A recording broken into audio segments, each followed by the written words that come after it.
So many people have told me, Dom, I'm not going to worry about bear markets because over the long term, the markets always go up. So I want to talk about that and see if actually that's true or not. I call this a proof. Over the long term, markets have always gone up. Thus, buy a basket of quality stocks and bonds and retire comfortably. Invest for the long term. Don't worry about market crashes, what we call systematic risk, just buy and hold.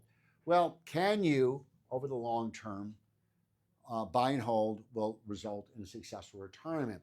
Well, let's take a hard look at that. There was an article or there was an ad in Vanguard saying, you know, the 87 market crash was a 1 year view.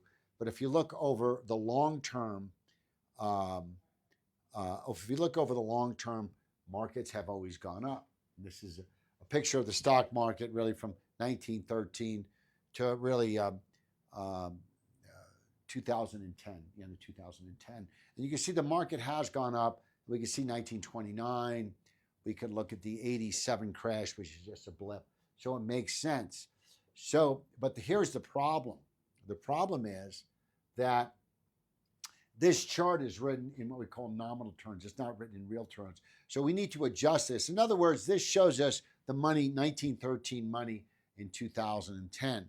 The truth of the matter is we need to adjust our money for the value of the depreciation of money, what we call inflation. And if we do this simple formula, we see there's long periods when we had up markets, there's long periods when we had down markets. So let's just take a hard look at that. Yes, if you bought the market in 82, by 2000, you'd have done very well. But what if you bought the market in 1966?